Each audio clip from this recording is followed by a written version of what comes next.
अगर आप biography videos देखना चाहते हैं तो चैनल को सब्सक्राइब करें। आज हम भारत के सबसे शक्तिशाली ब्यूरोक्रेट अधिकारी श्री अजीत डोभाल के बारे में बात करने वाले हैं, एक ऐसे जासूस जो आतंकवादियों के सामने जाकर उनसे बात करते हैं। आखिर कौन है अजित डोभाल? वे एक बुद्धिमान एवं कूटनीतिज जासूस है। उनके खतरनाक और जोखिम भरे जासूसी कारनामों के कारण इन्हें भारत का जेम्स बॉन्ड भी कहा जाता है। उनका पूरा नाम है अजित कुमार डोभाल। उनकी डेट ऑफ बर्थ है 20 जनवरी 1945। जन्म स्थान पौड़ी, गढ़वाल, उत्तराखंड। वो एक एनएसए राष्ट्रीय सुरक्षा सलाहकार हैं। उनकी फैमिली, उनके पिता का नाम है घुन्नाद डोभाल, उनकी पत्नी का नाम अरुणी डोभाल।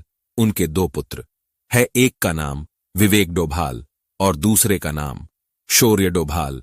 वर्तमान निवास स्थान है नई दिल्ली। इनकी सैलरी है 1,62,000।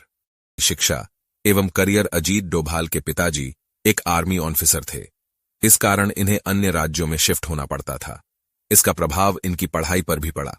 अजीत डोभाल की प्रारंभिक शिक्षा अजमेर मिलिट्री स्कूल में हुई। इसके बाद उन्होंने आगरा विश्वविद्यालय से अर्थशास्त्र में स्नातक और स्नातकोत्तर किया। पढ़ाई पूरी होने के बाद इन्होंने IAS तैयारी की और 1968 में IPS भारतीय पुलिस सर्विस में चयनित हुए। बतौर IPS इन्हें केरल कैडर मिला और यहीं से उनके करियर को एक दिशा मिली। IPS 7 साल की सेवा करने के पश्चात इन्हें IB इंटेलिजेंस ब्यूरो, जो भारत की एक खुफिया एजेंसी है, इसका निदेशक बनाया गया। बतौर IB के निदेशक उनका कार्यकाल 2005 से 2014 तक रहा। साल 2014 में इन्हें IB के निदेशक पद से हटाकर भारत का नेशनल सिक्योरिटी एडवाइजर बना दिया गया। इन्होंने अपनी इंटेलिजेंस, कूटनीतिज्ञता, बुद्धिमत्ता और रणनीति बनाने की अद्भुत क्षमता के जरिए अब तक कई मिशनों को सफल अंजाम दिए हैं। अजीत जी डोभाल के रोचक एवं रोमांचित कर देने वाले जासूसी कारनामे निम्नलिखित हैं। अजीत डोभाल और MALF, Mizoram arm left front. Mizoram में एक आतंकवादी संगठन MALF, Mizoram arm left front, चलता था, जो यह चाहता था कि मिजोरम भारत से अलग हो जाएगा और उनकी खुद की सत्ता होगी। इस कारण यह भारत में कई आतंकवादी गतिविधियां चला रहे थे। तब भारत के IB ने अजीत डोभाल को मिजोरम के हालातों का जायजा लेने भेजा। तो अजित जी मिजोरम गए और मिजोरम आर्मी लेफ्ट फ्रंट के मुख्य कमांडर लाल डेंगा, जो एक कुख्यात आतंकवादी था, उनसे मिले। यह घटना अजीत जी के साहस और हिम्मत का परिचय देती है कि कैसे वे अकेले सीधे इतने बड़े डाकू से मिले और उनसे बात की। लाल डेंगा के नीचे 7 कमांडर थे। वहां पर अजीत जी ने लाल डेंगा के 7 में से 6 कमांडरों को अपने विश्वास में ले लिया, जिससे लाल डेंगा कमजोर पड़ गया। इसके पश्चात लाल डेंगा के पास भारत सरकार के साथ शांति समझौता करने के अलावा कोई चारा नहीं था। Ajit Doval operation black thunder और blue star, operation blue star और ऑपरेशन ब्लैक थंडर का नाम तो आपने सुना ही होगा। यह ऑपरेशन इंडियन आर्मी द्वारा चलाया गया था, जब कुछ खालिस्तानी आतंकवादियों ने अमृतसर पर कब्जा कर लिया था। इन आतंकवादियों ने स्वर्ण मंदिर के गुरुद्वारे को भी काफी नुकसान पहुंचाया।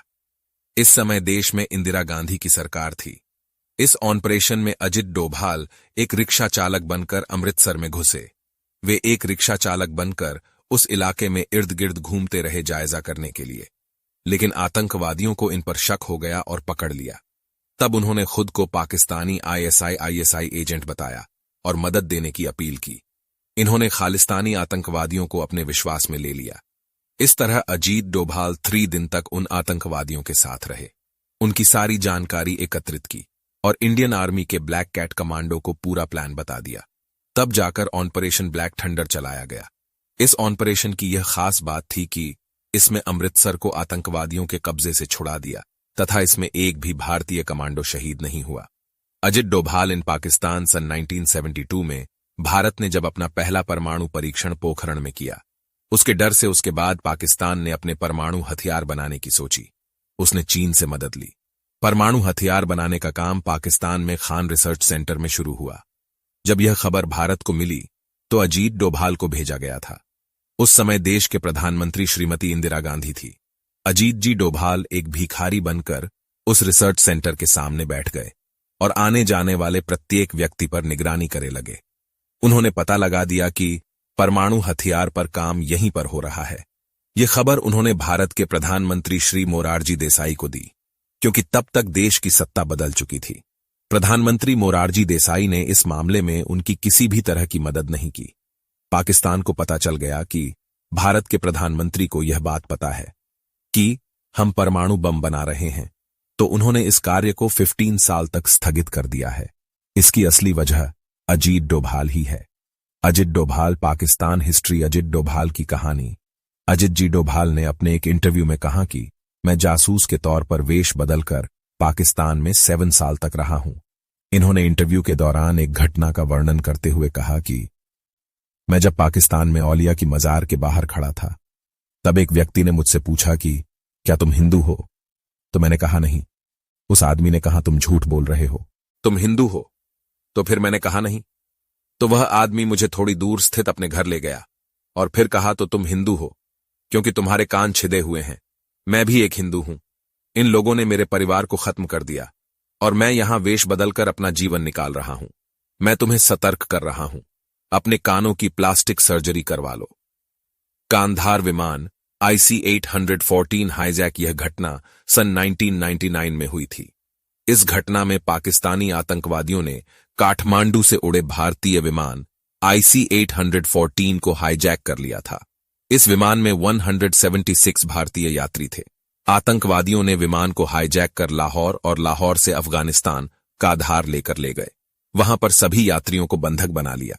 इस बीच भारत की ओर से अजीत डोभाल ने आतंकवादियों से बात की थी।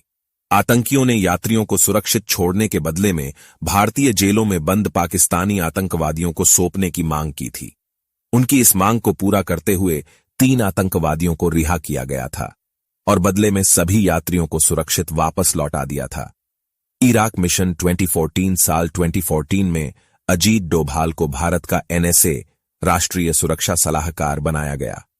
उसी साल 2014 में ISIS के आतंकवादियों ने भारत की 46 नर्सों को इराक में बंदी बना लिया था। इनको छुड़ाने के लिए भारत ने खुफिया मिशन किया, जिसके तहत अजीत डोभाल खुद इराक गए थे जमीनी हालात को समझने के लिए। उन्होंने ISIS के आतंकियों से बातचीत की, उन्हें कन्वेंस किया और सफलतापूर्वक सभी नर्सों को सुरक्षित वापस ले आए।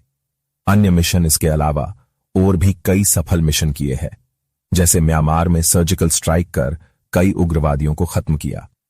साल 2016 में पाकिस्तान में सर्जिकल स्ट्राइक का मास्टर प्लान भी अजित डोभाल ने ही बनाया था। इसके बाद 26 फरवरी 2019 में हुए पुलवामा हमले में CRPF जवानों की शहीदी का बदला पाकिस्तान पर एयर स्ट्राइक किया गया। 27 फरवरी 2019 को पाकिस्तान में भारतीय वायुसेना के हवाई हमले के बाद भारतीय और पाकिस्तान के बीच तनाव बढ़ गया। बाद में भारत में पाकिस्तान वायुसेना ने जवाबी हमला किया था। बाद में पाकिस्तानी सेना ने हमारे भारतीय पायलट अभिनंदन वर्तमान को पकड़ लिया था। पकड़े गए पायलट को अगले दिन पाकिस्तान ने रिहा कर दिया था। Awards and achievements. Ajit ji Doval ने अपनी 37 वर्षों की जॉब में केवल 7 वर्ष पुलिस सेवा में रहे थे। पुलिस सेवा में 6 साल में ही पुलिस पदक पाने वाले सबसे युवा पुलिस अधिकारी थे। साल 1988 में इन्हें दूसरा सर्वोच्च वीरता पुरस्कार कीर्ति चक्र दिया गया था। इसके अलावा साल 2019 में बतौर NSA इनका कार्यकाल 5 वर्ष और बढ़ा दिया गया है। अंत तक बने रहने के लिए धन्यवाद।